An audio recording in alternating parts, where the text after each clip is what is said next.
Good morning, I'm Manappallil. We have with us today Mr. Abraham Vargas. He has been in the UK for 45 years, during which time he also practiced as a barrister in London. Let us pay attention to his insights. This discussion will be of great use for you, both for your writing as well as speaking modules, and also can help you get a great insight on reading passages.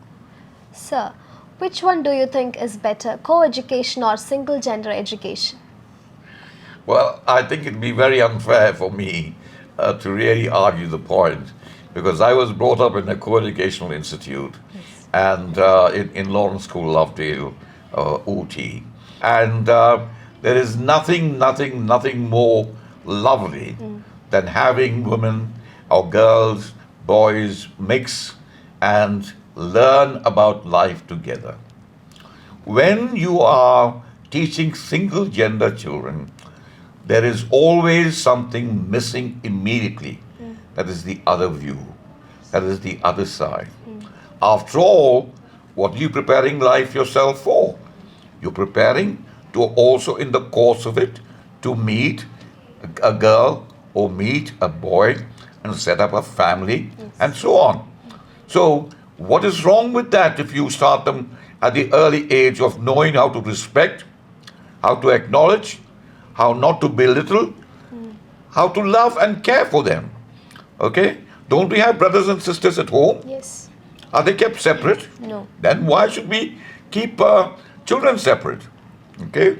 And besides that, you see, with single gender schools, you find that they develop certain preconceived ideas because they lack knowledge. They lack the experience of mixing. And they imagine things that is third-hand hearsay, right? And they're all confused as to what to do when they meet a girl. They might fancy a girl, the girl might fancy him, but they don't know how to get that across. The eyes meet, but nothing else meets. Okay? And you have to overcome that. And that is something that you can do through the process of classes. Now, I know that many institutes, particularly religious institutes, want single gender practices. Yes. You know, there are many things that I could say about that, but never mind. They are respected, they are entitled to their own views and their own operations.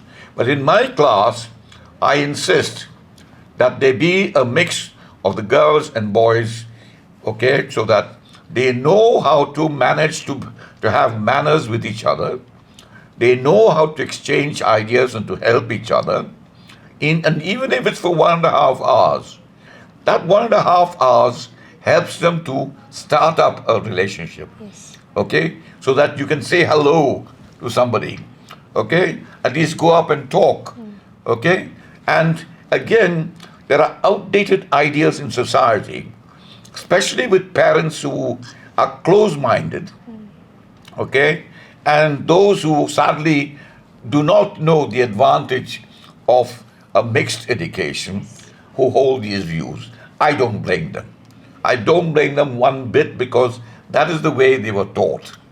And they have got those staccato ideas still in their minds. They mean well, they love you so deeply indeed, okay? But what they are doing unwittingly is actually limiting the knowledge, experience, and exposure of men and women.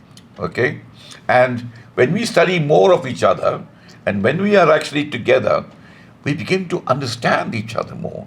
Cooperating. Yeah, that's right. Cooperating, doing things together.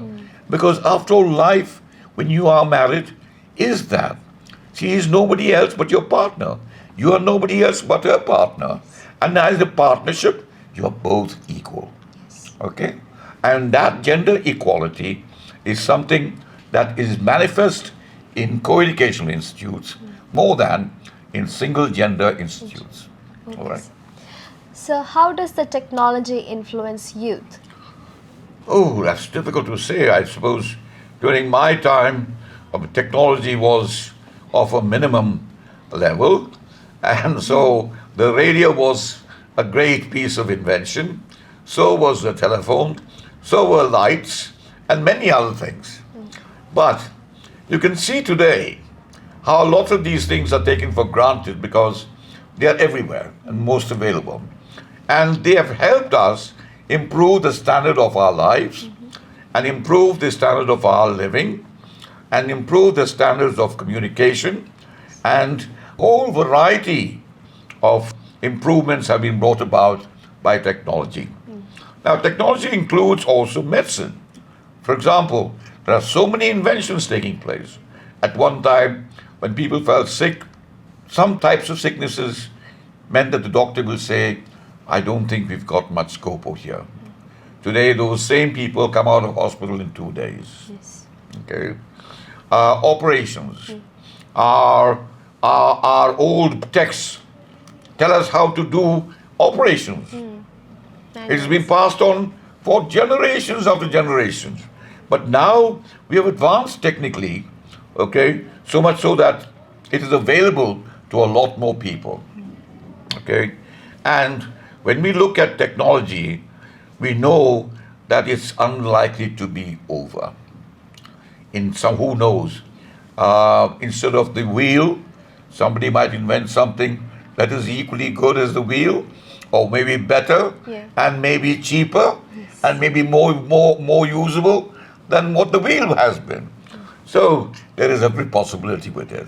And technology helps the youth to try and investigate, to inquire, to be inquisitive. Okay? And you see most of them, you give them a computer, you give them a phone with the facilities, and they go into it so rapidly. And they are clicking their hands as if it were not relevant. But the message is there. They've communicated already. Yes. They don't have to use their fingers to type it out. Okay?